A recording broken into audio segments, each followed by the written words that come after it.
Whether you like it or not, Singapore is transitioning into ERP 2.0.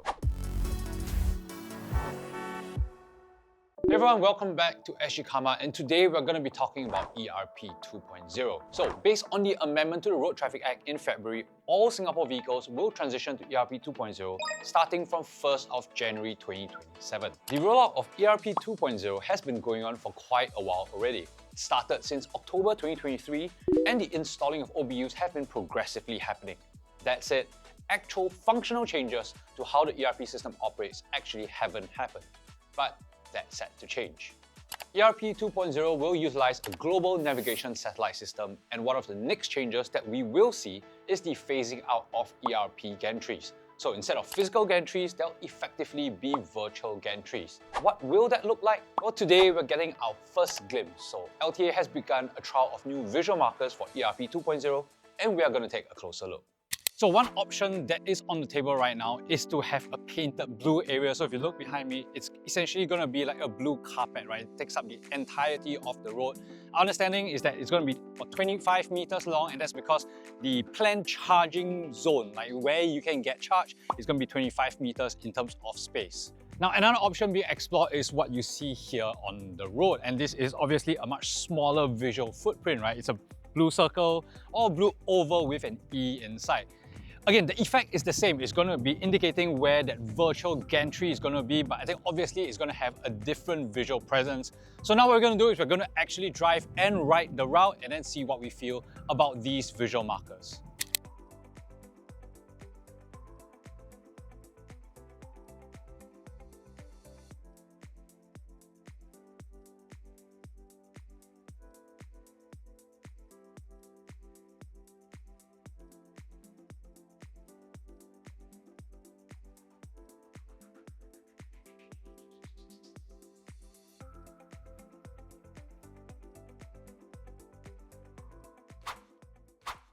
So we have Jeremy here because the both of us actually participated in the trial, and we did it both in a car and on a bike. So Jeremy, we want to share some of your thoughts from a car driver's perspective.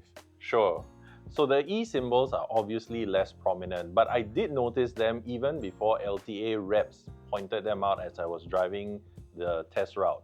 So on the other hand, this 25-meter long, they call it blue blanket or blue carpet, it's very obvious. So LTA says that if implemented, motorists will be charged as they drive across that particular zone. So between the two, the blanket is obviously preferable as it's the clearer indicator that you're entering an ERP zone. However, the potential downside is that some motorists may now slow down or maybe make an abrupt lane change or turn just to avoid being charged. So this behavior might be less likely with the E symbols as they're smaller and easier to miss, especially if the driver is distracted.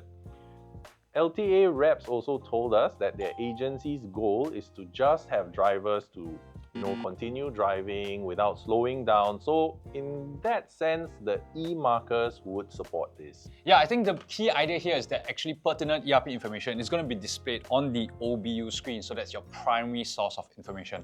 And I think that immediately transitions us into the bike portion of things, right? So we both ride bikes, and the OBU is quite different from cars. Firstly, it's a single piece unit, and perhaps more relevantly, the functionality of the touchscreen display is much more limited than for cars. So for example, even right now, I don't get notified about bus lanes or school zones or speed cameras. And we understand from LTA that ERP-related information won't be displayed in the future. And that means that such visual markers that we've seen are actually even more important and relevant for biker because that's literally your only source of information. So as far as the two things that we've seen, I think the blue carpet is definitely more obvious and visible, especially from further away, and I think that's important. Good. And definitely, I think we both shared that initial concern about slipperiness, right? Because it's a painted surface, so if it's wet, is it going to be slippery, dangerous? But actually, when we went to look closer at it, it's actually not smooth that we thought it would be. It's actually still tarmac textured, and the blue bits, I guess, is not painted on, but kind of within, if that makes any sense. So actually, I think traction then isn't so much of a concern. Yeah, and actually, I think the small marker might be more concerning because from what we saw, the E that was painted on is actually the same way that the white lines are painted. So that's definitely going to get slippery when wet. And a smaller size obviously also means visibility is reduced. Yeah, and then I think there's still obviously an information gap that remains unsolved, right? So how do you notify a rider when the ERP zone is active? How much are the charges going to be? Those sorts of things. So as we maybe round out this initial trial period and we look for, what do you think is the next implementation that we need to see as far as ERP 2.0 is concerned? I suppose the next implementation would be, yes, that information gap you were talking about. Like right now, they're just talking about the visual markers, but as you did highlight, what about if I'm on my bike? What about if I don't have an OBU screen? And how do I get notified that, oh, this is an ERP zone coming up? Or perhaps since this zone is coming up, they did say that then you'll be provided options so that you can, if you choose not to be charged or not to go into that zone, so you'll be provided with alternate routes.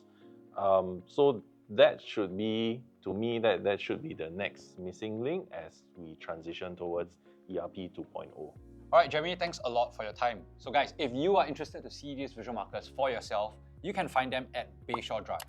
In fact, it's next to the upcoming Bedok South MRT station. So some concluding thoughts about what we've seen. This is clearly still work in progress and just the first step in eventually transitioning towards a fuller implementation of ERP 2.0. Such visual markers are an important point of information for motorists, but LTA also tells us that what we've seen isn't the final product. And of course, then there's still the complex technical implementation of GNSS, which could then offer other features including roadside parking payments and the possibility of distance-based charging. But that's probably still some way in the future. In the meantime, you can keep a lookout for more such blue markers appearing because this trial will eventually be rolled out to more locations. And again, it's worth reiterating that by law, you need to have the OBU installed before 1st Jan 2027. So if you haven't done so, make sure to get it done. So guys, thanks for watching this video. As we transition into ERP 2.0, let us know what you think about it in the comment section below. And we are going to be keeping tabs on this, right? So we're going to continue to follow up with LTA to find out the continued rollout of these features. So definitely make sure that you're subscribed so you are updated. So yes, that's all for today's video. I'll see you in the next one.